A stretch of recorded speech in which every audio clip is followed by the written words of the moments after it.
새벽의 의금부는 짙은 안개처럼 고요했다. 이른 시간임에도 포졸들의 발걸음은 부산했고 그들이 끌고 들어오는 한 여인의 움직임만이 웃음을 잃은 건물 안에서 유일하게 생기를 띠고 있었다. 그녀는 손목이 거칠게 묶인 채 습기 어린 돌바닥을 따라 천천히 걸어 들어왔다. 머리는 헝클어져 있었고 한복 끝은 밤새도록 끌려온 흔적으로 더러웠다. 그러나 그녀의 얼굴은 그런 고난을 견딘 사람의 표정이라기엔 이상하리만큼 고요했다. 조용히 내려앉은 담담함. 마치 모든 것을 이미 알고 있는 사람처럼. 사또가 두루마리를 펼쳤다. 밤새 검은 먹이 스며든 문서 위로 그의 목소리가 낮고 무겁게 내려앉았다. 남자 21명. 서울 중인 승려 기생 출신 무사. 내 죄를 내가 알렸다. 그 말은 마치 칼날처럼 방 안에 꽂혔다. 포졸 중 몇은 숨을 들이켰고 일부는 그녀를 업신여기듯 눈을 좁혔다.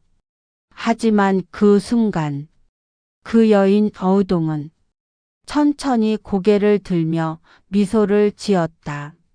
비웃음도 아니라 조롱도 아니었다. 마치 오래된 비밀을 품은 사람의 얇게 번지는 미소. 그리고 조용한 목소리로 말했다. 정말 제가 먼저였을까요? 그 말은 의금부 내부를 한순간에 얼어붙게 만들었다.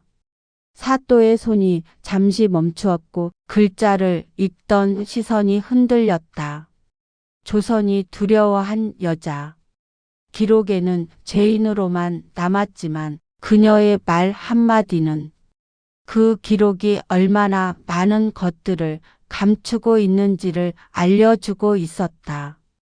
이제부터 펼쳐질 이야기는 실록이 감추고 사람들은 외면하고 세상은 풍기문란이라는 한 단어로 덮어버린 조선판 금단의 스캔들, 그 진짜 밑바닥이다. 어우동은 태어날 때부터 평범하지 않았다. 그녀의 집안은 양반이었으나 일반적인 양반가처럼 엄격한 유교적 규범만을 강요하지는 않았다. 집안 어른 중 한 명은 그림을 그리고 또 다른 이는 노래를 즐겼으며 여성에게도 문학과 예술을 배우는 것을 허락했다. 그 때문에 어린 어우동은 유년기부터 남들과는 전혀 다른 감수성을 지니게 되었다. 그녀가 춤을 추면 사람들은 숨을 멈추었고 시를 읊으면 한순간 주변의 소음이 사라지는 듯 했다. 하지만 사람들의 시선을 가장 잡아끈 것은 그녀의 눈빛이었다. 깊고 맑고 때로는 사람의 마음을 꿰뚫는 듯한 눈.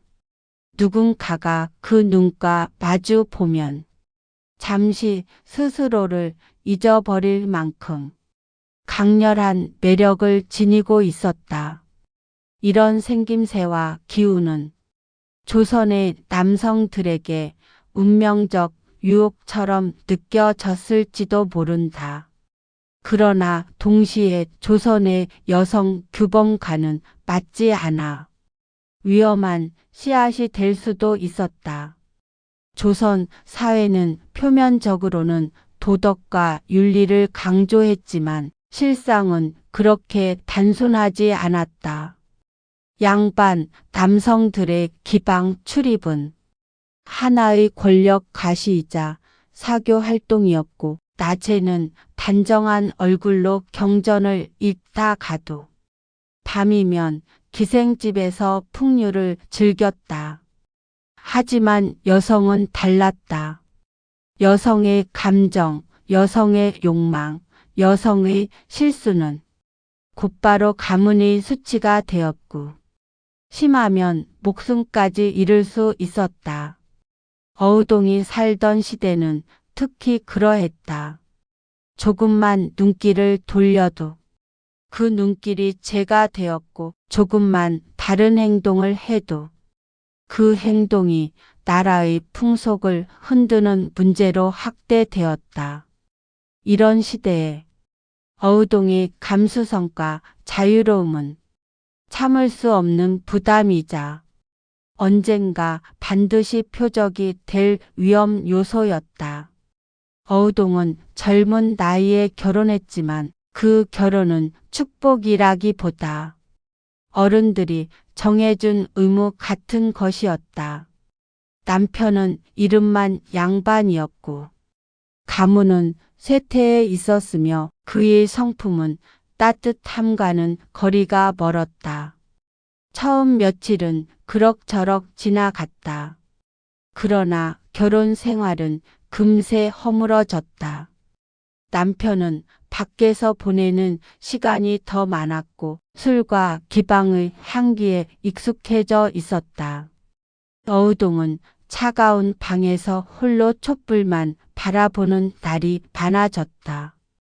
그녀가 도리를 지켜 남편에게 따뜻히 다가가 보아도 남편은 시큰둥하게 등을 돌렸다. 어떤 날은 아예 말을 하지 않았다. 그리고 어느 밤 어우동은 남편이 다른 여자와 함께 있다는 소문을 아주 우연히 그러나 너무 명확하게 듣게 되었다. 차갑고도 뜨거운 감정이 한순간에 가슴을 파고들었다. 분노도 슬픔도 허탈도 모두가 어울리지 않는 복잡한 감정들. 그러나 그녀는 울지 않았다. 말없이 촛불을 바라보며 작게 웃었다. 지쳐서 나온 웃음인지 포기한 웃음인지 아무도 알 수 없었다. 그러던 어느 날 비가 천천히 내리던 오후였다. 어우동은 기분을 달래려 후원으로 산책을 나갔다. 젖은 대나무 잎에서 떨어지는 물방울 소리가 방울방울 울리는 고요한 곳이었다. 그곳에서 그녀는 한 남자를 마주쳤다. 그 남자는 중인 출신의 문사로 그를 사랑하고 비유를 잘하는 조용한 성품의 소유자였다. 서로의 눈이 마주친 순간은 짧았지만 그 짧은 순간에 둘 사이에는 알 수 없는 파동이 스쳤다. 어우동의 젖은 머리카락, 흘러내리는 빗방울, 그리고 그 빛을 머금은 눈빛이 그 남자의 마음을 흔들었다. 그는 조심스럽게 다가와 젖은 겉옷을 벗어 건네며 말했다. 우물가가 미끄럽습니다. 부디 조심하십시오. 마음이 괜히 불안해서 그 말의 마지막 부분이 조금 떨려 있었다. 어우동은 그 떨리는 마음을 즉시 알아챘다. 여성의 감각은 때로는 말보다 먼저 상대의 감정을 읽었다. 그녀는 고개를 살짝 숙이며 그 겉옷을 받아들었다. 그날 이후 둘은 자연스럽게 대화를 나누게 되었고 그 대화는 생각보다 빨리 깊어졌다. 감정이라는 것은 어느 날 갑자기 시작되기보다 이미 오래전부터 축적된 외로움과 스치듯 지나간 따뜻함이 만나 폭발적으로 피어나는 것인지도 모른다. 어우동이 느낀 것도 바로 그것이었다. 방 안에 촛불이 흔들리던 어느 밤 둘은 조심스러운 거리에서 서로의 숨결을 느끼기 시작했다. 손등이 스치고 긴장된 눈빛이 오가고 가까워지는 숨이 미묘하게 닿았다. 그녀는 그 순간 자신이 오랜 시간 잊고 지낸 여자로서의 마음을 느꼈다. 감정이 물결처럼 밀려오고 가슴이 뛰었고 무언가 따뜻한 것이 스르르 녹아내렸다. 조선 사회가 허락하지 않는 순간이었지만 어우동에게는 너무나 인간적이고 너무나 자연스러운 순간이었다. 그러나 세상 모든 아름다운 순간에는 늘 그림자가 있었다. 그들의 관계를 누군가가 지켜보고 있었다. 그는 사대부의 자제로 한때 어우동에게 마음을 품고 있던 남자였다. 그러나 어우동은 그를 받아들이지 않았다. 그 거절은 그의 마음에 깊은 흉터를 남겼다. 그 흉터는 질투와 분노라는 이름으로 자라났다. 그리고 그는 어우동이 다른 남자와 가까워졌다는 사실을 알게 되자 그 질투를 숨기지 않았다. 사람을 붙여 그녀의 일상을 기록하게 만들었고 소문을 조심스레 퍼뜨렸고 조금씩 어우동을 위험한 구석으로 몰아갔다. 그는 단지 상처받은 남자가 아니라 야망과 불만을 동시에 가진 인물이었다. 그가 움직이기 시작한 순간부터 어우동의 인생은 서서히 그러나 확실하게 음모의 중심으로 끌려 들어가고 있었다. 하지만 정작 그녀는 그 사실을 전혀 알지 못한 채 평소처럼 하루하루를 살아갔다. 사랑을 느끼고 외로움을 달래고 누군가와의 따뜻한 시선 교환을 소중하게 받아들이던 그 시기. 그녀는 몰랐다. 자신의 이름이 누군가에 의해 희생양이라는 글자 아래 천천히 적히고 있었다는 사실을. 그리고 이 이야기는 지금부터 훨씬 더 깊고 어두운 막장의 바닥으로 향하게 될 것이다. 어우동이 처음 금단의 선을 넘던 그날 이후 조선의 공기 속에는 보이지 않는 균열이 일기 시작했다. 그러나 그 균열의 존재를 누구보다 먼저 감지한 사람은 아이러니하게도 그녀가 아니라 그녀를 질투하던 사대부였다.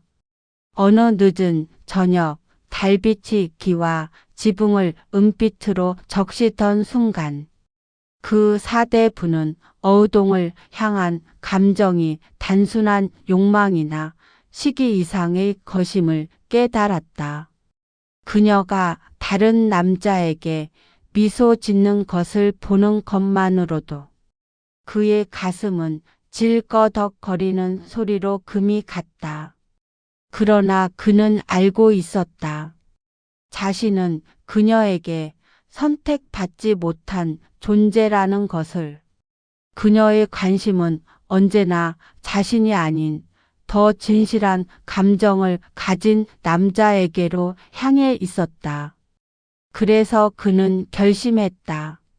그녀를 얻지 못한다면 그 누구에게도 가지 못하게 만들겠다.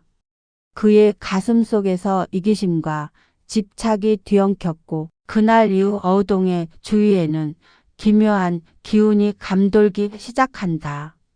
며칠 뒤 어우동은 자신의 집에 찾아온 낯선 기의 흐름을 느꼈다. 문틈 사이로 그녀를 훔쳐보는 기척, 뒷마당에 남은 누군가의 발자국, 밤마다 어둠에 섞여 들리는 숨죽인 발소리. 그녀는 아무 말도 하지 않았지만 모든 것이 조금씩 틀어지고 있다는 걸 어렴풋이 깨닫고 있었다. 하지만 그 와중에도 그녀와 문사 사이의 관계는 점점 더 깊어지고 있었다. 숨결을 나누는 순간마다 문살 사이로 들어오는 바람보다 더 뜨거운 감정이 일렁거렸다. 어우동은 남편에게 단 한 번도 받지 못했던 감정을 이 남자에게서 느꼈다. 그녀의 손목을 스치고 지나가는 순간조차 세상이 멈춘 것처럼 느껴졌고 눈을 맞추는 것만으로도 가슴 깊은 곳에서 오래 감춰온 열이 피어올랐다. 조선 사회의 규율과 억압 속에서 그녀는 마치 숨을 되찾은 듯 했다. 그러나 이 뜨거움은 너무나 위험했다. 그 뜨거움이 바로 그녀를 죽음의 문턱까지 끌고 갈 도화선이었다. 어우동이 몰랐던 사실은 하나 더 있었다. 그녀와 관계를 가진 남자들은 단지 풍문 속의 남자들이 아니었다는 것. 그중 일부는 서로를 알고 있었고 서로에게 경쟁심을 가지거나 또는 그녀 덕분에 묘한 우위를 느끼기도 했다. 가장 큰 문제는 어우동이 마음을 연 문사조차 그녀에게 말하지 않은 비밀이 있었다는 점이다. 문사는 단지 그녀에게 연정을 느낀 중인 출신 남자가 아니었다. 그는 사원부의 눈에 찍힌 인물이었고 정치적 소용돌이 속에서 불안하게 살아가던 권력의 사냥감이었다. 그가 어우동의 집을 드나든다는 사실은 이미 누군가의 귀에 들어가 있었다. 그리고 그 누군가는 그것을 이용해 어우동을 무너뜨릴 기회를 노리고 있었다.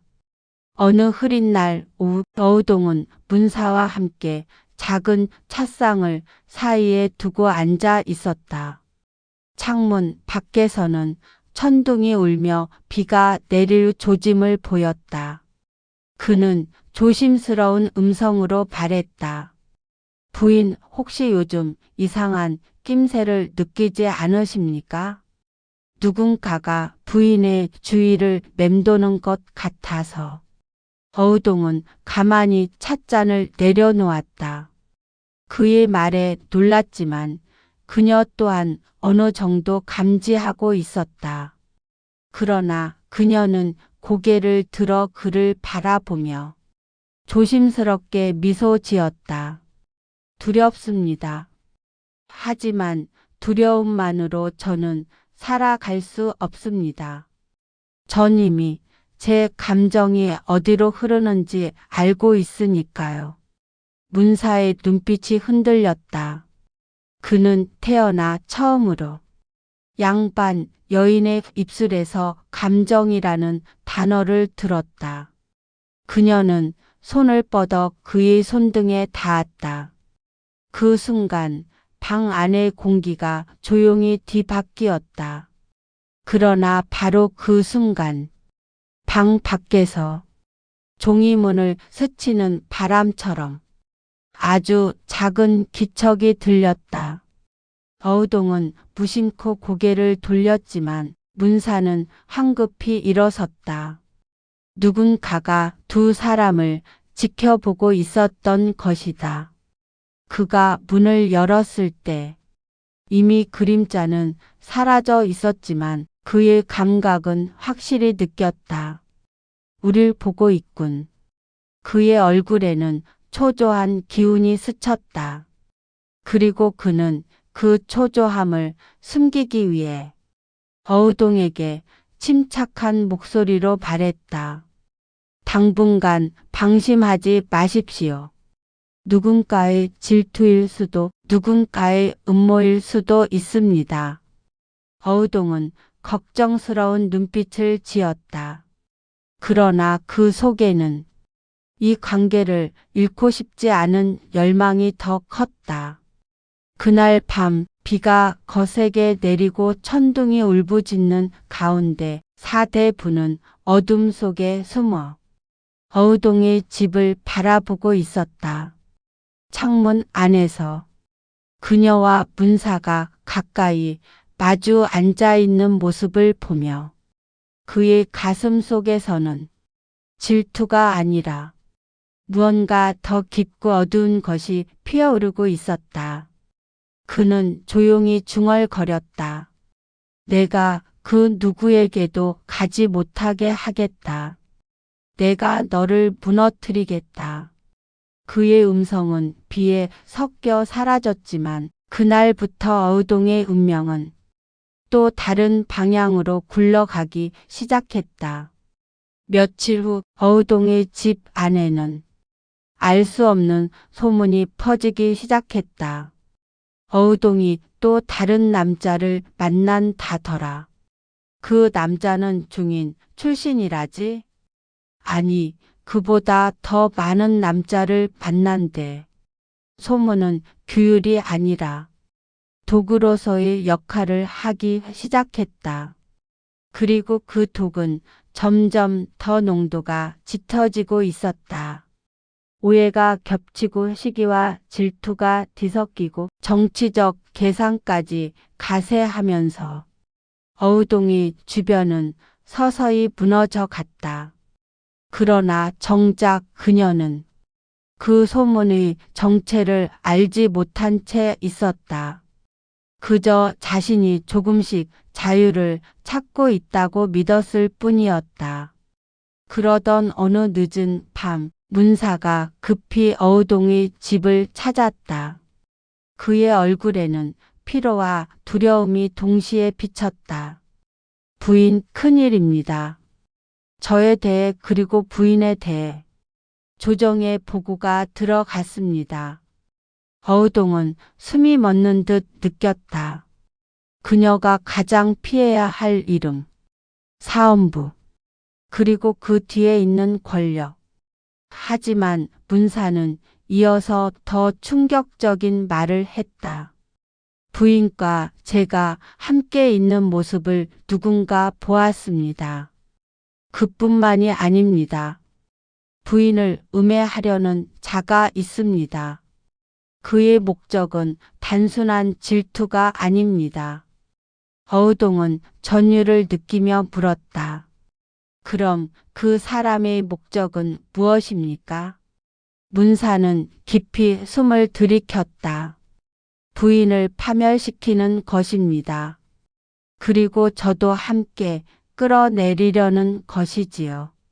그녀는 그 자리에서 말문을 잃었다. 그리고 비로소 깨닫기 시작했다. 자신의 작은 선택들이 누군가의 큰 음모에 이용되고 있다는 사실을.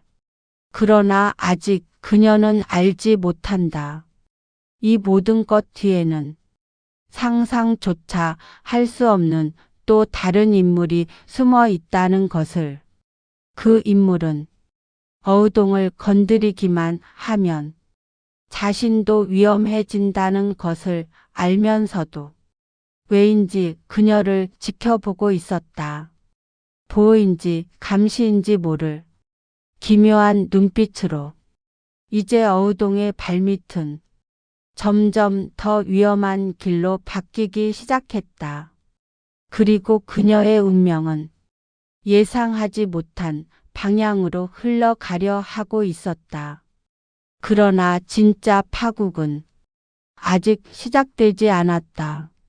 그날 밤 번개가 들판을 찢어놓듯 하늘을 가른 순간 어우동은 자신이 서 있던 길이 더 이상 뒤로 돌아갈 수 없는 곳임을 깨닫고 있었다. 그러나 그녀는 알지 못했다. 그녀를 향한 위험이 이미 사헌부의 장부에 기록되어 있다는 것을. 문사는 떨리는 목소리로 말했다. 부인, 이제는 숨을 틀 수조차 없습니다. 누군가가 우리를 조정에 직접 보고했습니다. 그 사람은 부인만을 노리는 것이 아닙니다. 저도 함께 끌어내리려 합니다. 어우동은 한동안 발을 잃었다. 머릿속에서 천둥과 함께 모든 소문과 시선, 그동안 느꼈던 불길한 기운들이 하나로 이어지고 있었다. 그러나 그녀는 한 가지 사실을 아직 모른다. 이 모든 음모가 자신에게 접근했던 남자들 중 한 명, 그 중에서도 가장 젠체하고 점잖은 얼굴로 그녀를 바라보던 그 사대부, 그의 손에서 시작되었다는 것을. 그의 마음은 연정도 아니고 단순한 질투도 아니었다. 그의 목적은 오직 하나. 어우동을 이용해 정치적 적들을 제거하는 것. 그리고 그녀의 파멸은 그의 계획에서 그저 하나의 도구일 뿐이었다. 며칠 전 그는 조용히 사원부 간원과 독대했다. 찬란한 붉은 초롱빛 아래에서 그는 속삭였다. 그 여인이 많은 남자와 얽혀 있다는 것은 이미 알려진 사실이지요. 문제는 그 남자들 중에는 관직에 있는 자도 있고 사원부가 눈여겨보던 인물도 있답니다. 간원의 눈이 번뜩였다. 고발할 만한 증자가 있습니까? 그는 부드럽게 그러나 속을 알 수 없는 미소를 지었다. 증자가 되실 만한 장면을 제가 직접 보았지요. 그 말에 사원부는 곧바로 움직였다. 그 순간 어우동의 운명은 이미 칼날 위에 놓여 있었다. 며칠 후 어우동은 분사로부터 또 다른 소식을 듣는다. 부인, 그 사대부가 움직였습니다. 부인을 파멸시키도록 사원부에 직접 말했습니다. 어우동의 심장은 서늘하게 식었다. 그 사대부. 그녀에게 늘 공손하고 자신을 칭찬하길 아끼지 않았던 바로 그 남자. 한 번도 그녀에게 목소리를 높인 적 없는 그가 자신을 파멸시키려 했다는 사실이 무서움보다도 기묘한 배신감을 불러일으켰다. 어우동은 문사에게 떨리는 목소리로 말했다. 그 사람은 절 좋아한다고 했습니다. 문사는 조용히 말했다. 좋아해서가 아닙니다. 부인을 이용할 수 있다고 생각했기 때문입니다. 어우동의 눈가가 흔들렸다. 가슴 깊은 곳에서 올라오는 열이 슬픔인지 분노인지 분간되지 않았다. 그리고 그녀는 그동안 자신이 스스로 선택했다고 믿었던 관계들이 사실은 누군가의 계산된 음모 속 조각이었음을 깨닫기 시작했다. 그날 밤 문사는 떠나기 전 어우동에게 마지막 당부를 남겼다. 부인 조만간 관군이 올지도 모릅니다. 하지만 부디 당황하지 마십시오. 저도 어떻게든 박아보겠습니다. 어우동은 그의 손을 잡았다. 그는 처음으로 그 손을 꽉 잡은 채 한동안 놓지 못했다. 여인의 체온이 손끝으로 번지며 그의 숨결이 흔들렸다. 그녀는 조선의 규율 속에서 결코 느껴보지 못한 감정을 이 짧은 순간에 느끼고 있었다. 서로의 손이 떨렸다. 그러나 그 떨림이 무엇 때문이었는지는 둘 다 알고 있으면서도 말하지 않았다.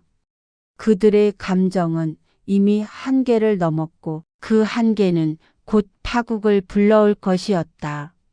그리고 그 다음 날 사원부의 추국관이 드디어 움직였다.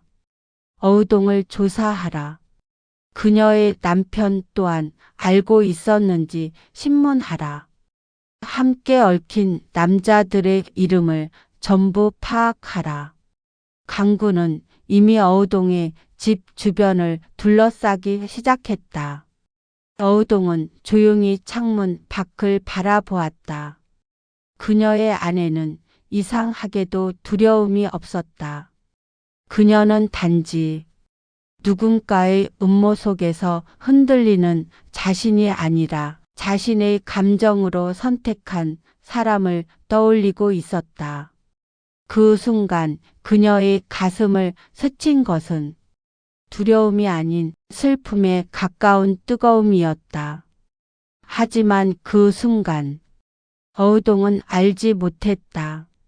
그녀를 파멸시키려 했던 사대부가 처음부터 끝까지 자신이 통제할 수 없다는 사실을, 그리고 그 사대부의 머리 위에서 또 다른 거대한 권력이 조용히 줄을 당기고 있었다는 사실을, 어우동을 이용해 정적을 끌어내리고 사헌부를 흔들고 권세를 재편하려는 사람.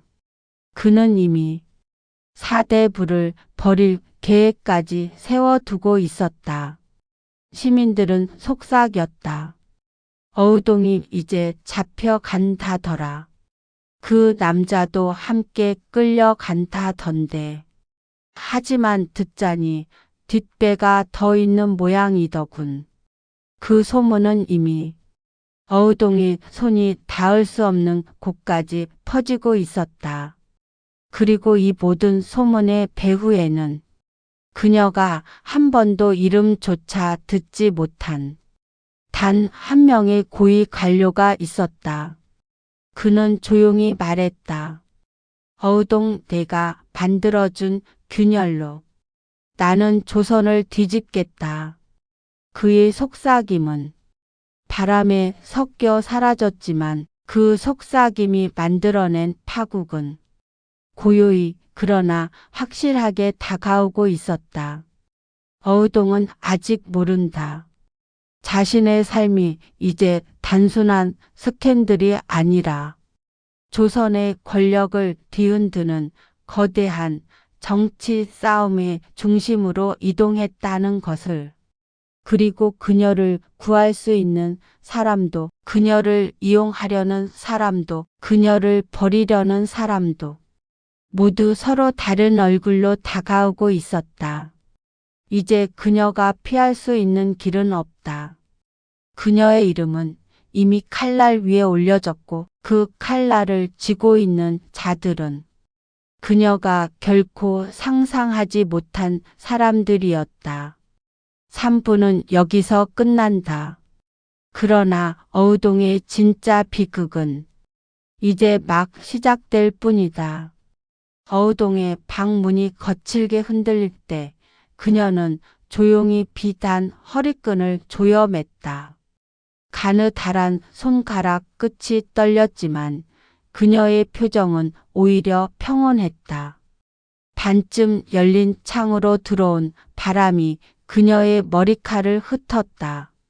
그 순간조차도 그녀는 마치 누군가를 유혹하듯 천천히 고개를 들어 문을 바라봤다.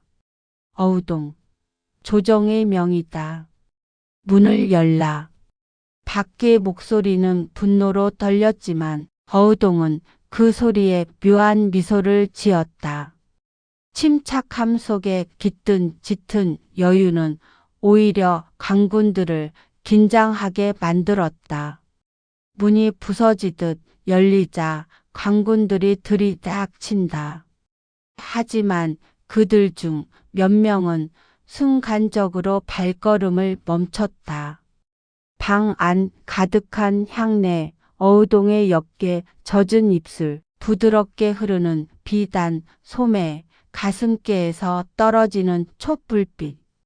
그 어떤 죄인도 이렇게 당당하게 서 있지 않았다. 그녀는 허리를 곧게 세우고 천천히 말했다. 연행이라니 드디어 모두가 기다리던 밤이 왔군요. 강군들은 그녀의 시선 하나에 압박을 느끼면서도 이상하게 눈을 제대로 마주치지 못했다. 굳은 결박을 위해 다가온 군사조차 손을 뻗다가 순간적으로 멈칫하며 침을 삼켰다. 그녀의 눈빛이 그를 스친 순간 여인이라기보다 궁궐 가장 깊은 어둠을 다루는 인물 같았다. 강군이 떨리는 손으로 팔을 잡자 어우동의 옷깃이 살짝 흘러내렸다. 드러난 목선의 곡선에 등잔불이 흔들리고 강군의 숨결도 따라 흔들렸다. 옷을 정리해라. 다른 군사가 호통치며 급히 옷깃을 여몄지만 이미 그 순간은 어우동이 의도한 대로 지나갔다. 그녀는 체포되면서도 마치 누가 그녀를 감싸 안아 데려가는 듯한 이상한 우아함을 잃지 않았다. 신문에 들어서자 그녀의 발걸음이 방 안의 등잔불을 흔들었다. 신문가는 처음엔 차갑게 굴었으나 그녀가 눈길을 주자마자 얼굴이 굳었다. 어우동. 왕실을 뒤흔드는 소문의 근원. 내가 아니라면 누가 한 것이냐. 어우동은 무릎을 꿇은 채 천천히 고개를 들었다. 그 눈빛은 무릎 꿇은 사람의 것이 아니었다. 제가 아니라면 당신 곁에서 가장 가까이서 속삭이는 사람 아닐까요? 그 말 끝에 그녀의 입술이 살짝 젖으며 옅게 빛났다. 숨소리조차 유혹하는 듯한 말투였다. 신문가는 책상을 치려 다가도 손이 멈췄다. 그녀의 시선이 그 손을 따라갔기 때문이다. 감히. 그가 말을 잇지 못하자 어우동은 천천히 몸을 앞으로 숙였다. 옷깃이 조금 내려가며 부드러운 쇄골 라인이 등잔불에 드러났다. 대감께서 밤마다 지우려 하던 그 흔적들.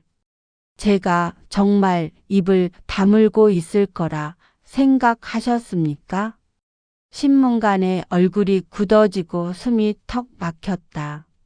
그녀의 말 한마디마다 마치 그의 가장 은밀한 비밀을 손끝으로 쓸어올리는 듯 했다.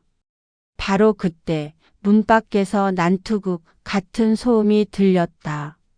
배우가 밝혀졌다. 대신 한 명이 죽었습니다. 문이 열리고 강군이 뛰어들자 신문관의 입술이 파르르 떨렸다. 어우동은 그 모습을 보며 차갑게 미소 지었다.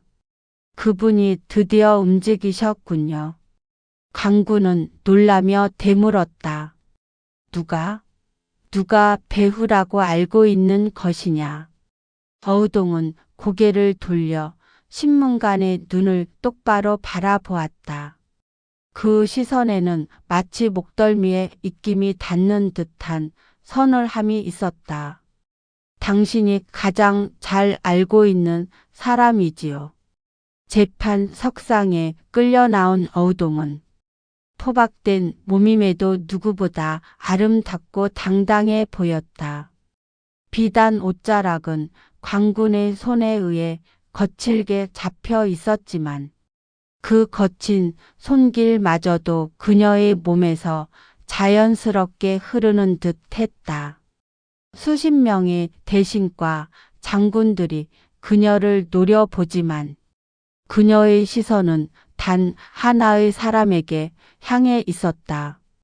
대사원 윤겸. 그는 그 시선을 견디지 못해 살짝 뒤로 물러났다.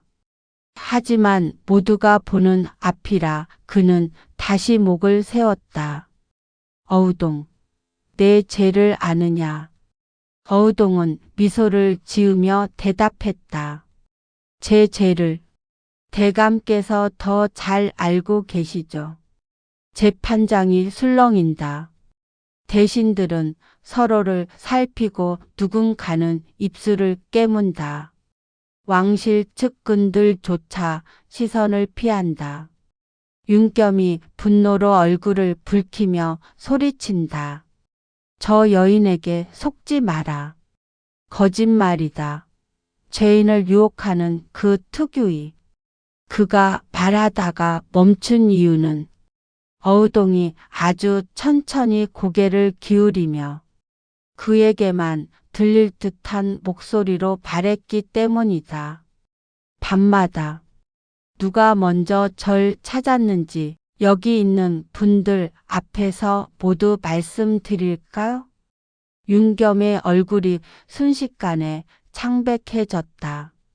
그가 숨을 삼키는 소리가 멀리까지 울렸다. 어우동은 양손이 묶여 있으면서도 몸을 아주 조금 틀어 그녀의 목선과 어깨선을 드러냈다. 그 동작 하나에 방청석의 긴장감은 절정으로 치솟았다. 제가 가진 모든 비밀을 오늘 여기서 모두 풀어놓아도 될까요, 대감? 윤겸은 결국 절규했다. 처형하라. 이 여인만 없으면 된다. 어서 처형하라. 그러나 왕의 측근이 자리에서 일어섰다. 전하의 명이다. 윤겸, 그대 또한 신문을 받아야 한다. 모든 시선이 윤겸에게 향한다. 그의 입술이 파르르 떨리며 눈빛이 흔들렸다. 어우동은 포박된 몸으로도 누구보다 여유로운 미소를 지었다. 오늘 이 자리에서 누가 무너질지 이미 알고 있다는 듯한 미소였다. 왕실 측근들이 서로를 노려보며 싸움 직전의 긴장 상태에 빠지고 대신들 사이에서도 속삭임이 번졌다. 어우동의 긴 머리칼이 어깨에서 미끄러져 내려오며 그녀의 미소가 더 깊어진다. 그녀는 마지막으로 입을 열었다. 이 판결은 제가 아니라 당신들의 운명을 가르는 자리입니다. 그 순간 재판장은 완전한 혼돈 속으로 빠져들었다. 그리고 그 혼돈의 중심에 포박된 채 미소 짓는 어우동이 서 있었다. 이제 조선 전체를 뒤흔들 마지막 반전이 서서히 고개를 들고 있었다. 찬바람이 한양 골목을 가르던 그 새벽 어우동은 천천히 눈을 떴다. 차디찬 공기 속에서도 그녀의 피부에는 묘하게 살아있는 열기가 남아 있었다. 마치 아직 끝나지 않은 싸움을 몸이 기억하고 있는 듯 했다. 그녀는 결박된 손목의 상처를 가만히 바라보았다. 그 상처는 그녀가 약해서 생긴 것이 아니라 끝까지 맞서 싸웠다는 흔적이었다. 하지만 그녀조차 완전히 알지 못한 거대한 반전이 바로 그 순간 조용히 물 밑에서 꿈틀거리고 있었다.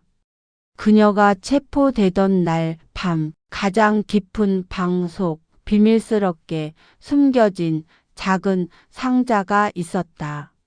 상자 안에는 권력의 균열, 왕실의 뒷거래, 그리고 조정, 최고의 두 인물의 은밀한 관계까지 기록된 밀서 한 장. 그 밀서는 어우동이 단순한 풍류의 죄인이 아니라 조선 정치판 전체를 흔들 수 있는 폭탄이었다. 그녀는 그걸 마지막까지 숨겨두었고 마침내 그 밀서가 스스로 세상의 모습을 드러내기 시작했다. 밀서를 발견한 이는 궁중 하급 여종이었다. 그 여종이 어우동에게 품었던 작은 동정심이 조선을 뒤흔들 파동의 시작이 되었다. 이대로 죽게 둘 수 없지. 그녀는 진짜 죄인이 아니었으니까. 그 여종이 밀서를 밖으로 빼돌리는 순간 조정은 이미 되돌아갈 수 없는 혼란으로 빠져들기 시작했다. 재판 당일 어우동은 의연하게 걸음을 내디디며 마당으로 향했다. 수많은 시선들이 그녀를 찌르듯 따라왔다. 그녀가 걸을 때마다 은은하게 스치던 옷자락의 결이 마당의 침묵을 흔들었다. 힘없는 죄인이 걸음이 아니었다. 마치 심판을 받으러 가는 자가 아니라 심판을 하러 가는 자처럼. 판관의 목소리가 울렸다. 어우동, 내 죄를 다시 묻겠다. 바로 그때 군사들의 벽 사이에서 격한 고함이 터져 나왔다. 그 여인은 죄가 없다.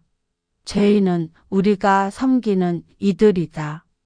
사람들의 시선이 한 곳으로 몰렸다.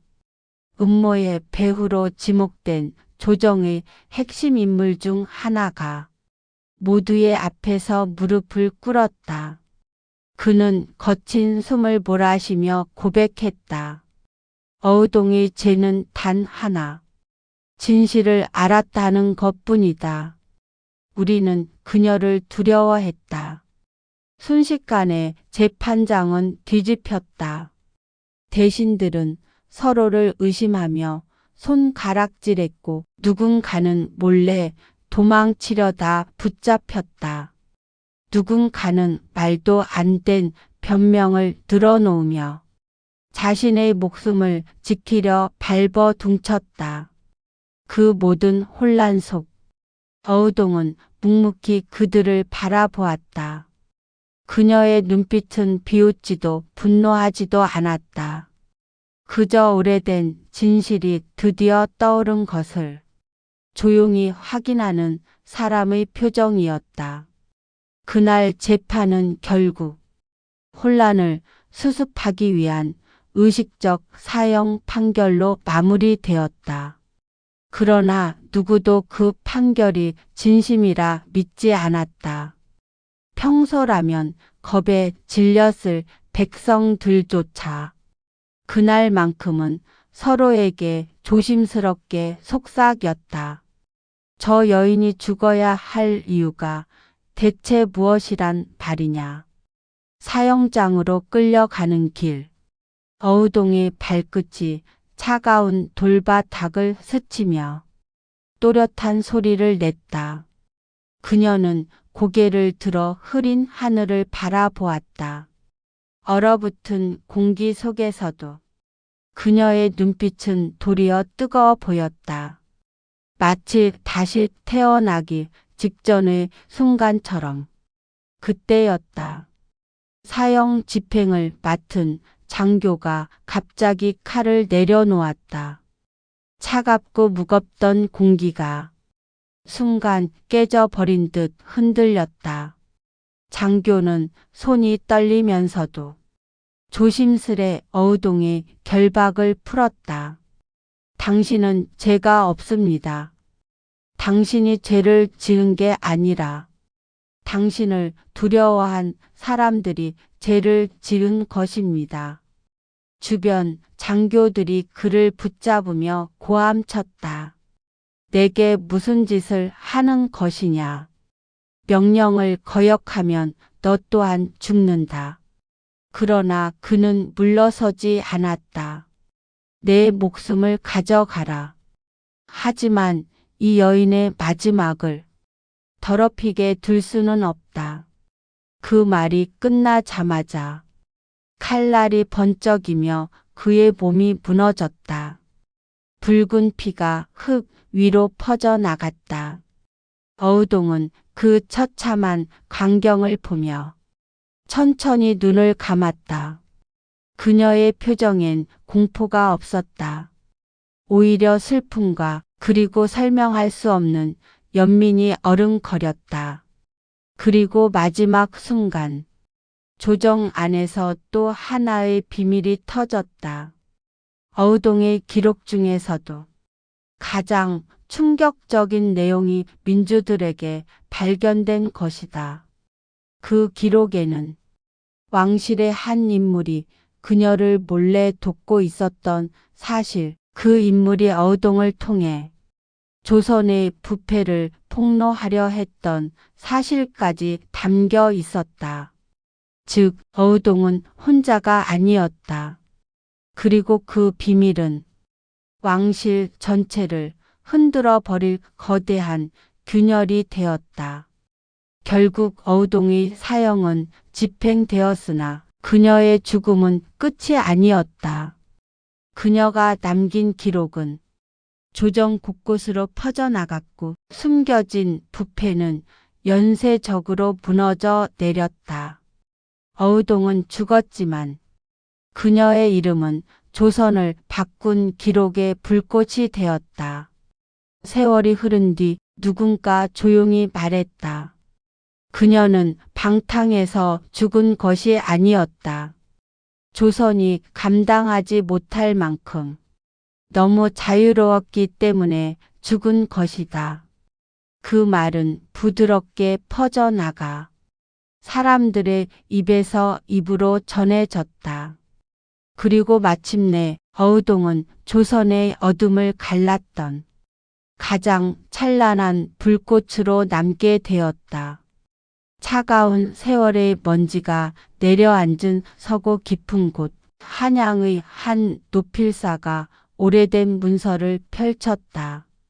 그 문서는 이미 색이 발해 있었지만 그 속에 담긴 이야기는 아직도 살아 움직이고 있었다.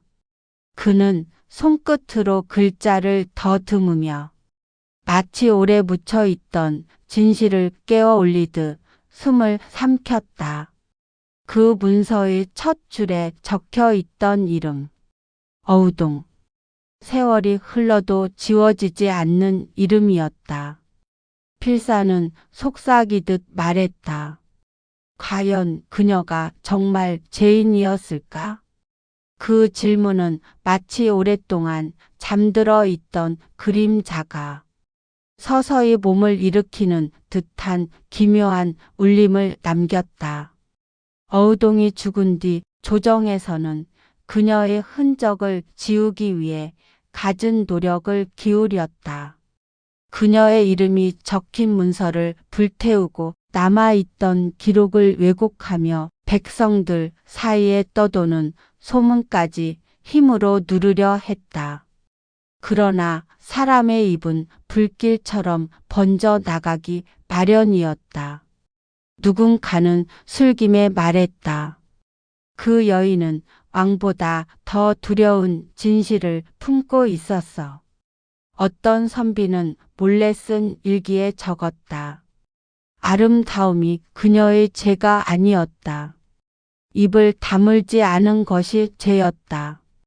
어떤 기생은 후대 제자에게 속삭였다. 그녀는 방탕한 게 아니라 세상이 정한 굴레를 거부했을 뿐이었다. 그리고 시간이 흐를수록 그녀를 향한 비난보다 그녀의 용기와 자유로움을 기억하는 목소리가 더 크게 번져 나갔다. 하지만 악착같이 숨겨진 진실 한 조각은 아직도 아무도 모르는 곳에 숨어 있었다. 어느 날 양방가에서 태어난 젊은 여인이 우연히 한 문서를 발견했다. 그 문서는 비밀리에 복사되어 온 어우동 기록 중 하나였다. 여인은 떨리는 손으로 그 글을 읽었다. 그녀는 조용히 눈을 감았다. 자신 역시 부모와 남편의 뜻에 얽매여 살아왔던 사람이었기 때문이다. 그러나 문서 속 어우동은 꺾이면 부러지는 갈대가 아니라 휘면서도 꺾이지 않는 깊은 뿌리를 가진 나무였다. 그녀는 혼잣말을 내뱉었다. 내가 평생 두려워하던 것을 그 여인은 이미 수백 년 전에 다 부숴버렸구나. 그 여인은 결국 집을 뛰쳐나갔고 자신이 쓴 작은 기록을 남겼다. 나는 오늘 한 여인을 만났다. 그 여인은 죽었지만 그녀는 나를 살렸다. 그 기록은 다시 누군가의 손으로 또 누군가의 품으로 흘러 들어갔다. 그렇게 어우동은 죽은 뒤에도 수많은 사람의 마음을 깨우는 불씨가 되었다. 몇십 년 뒤 비밀 기록을 보관하는 한 관리가 또 다른 문서를 찾아냈다. 그 문서는 어우동과 연루된 왕실 내부의 은밀한 거래, 폐위 위기, 그리고 감춰진 권력의 다툼까지 적혀 있었는데 그 관리가 마지막 장을 넘기려던 순간 문서 끝에서 이상한 구문을 발견했다. 이 기록은 아직 끝나지 않았다. 단순한 기록자 주석처럼 보였지만 그 뒤엔 깨끗한 공백 페이지가 몇 장이나 이어지고 있었다. 그 공백은 마치 누군가에게 이 다음 이야기는 내가 써라 라고 말하는 것처럼 보였다. 관리의 등골이 서늘해졌다. 정말 그녀가 죽음으로 모든 것이 끝났다고 생각했단 말인가? 그의 말은 공허한 방 안에 낮게 울렸다. 기록은 그 자체로 증거였다. 그리고 증거는 결국 다시 세상을 뒤흔들기 마련이었다. 세월이 흐르고 어우동의 묘비는 바람에 달아 글자조차 흐릿해졌지만 어떤 이들은 여전히 그녀의 묘 앞에서 조용히 고개를 숙였다. 그녀의 삶은 비극이었으나 그녀의 죽음은 더 큰 비극을 멈추게 했다.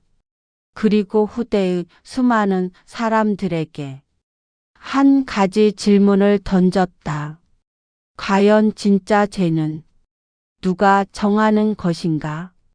그 질문은 시대를 넘어 흐르고 시간을 꿰뚫어 오늘까지도 이어져 사람들의 마음을 흔들었다.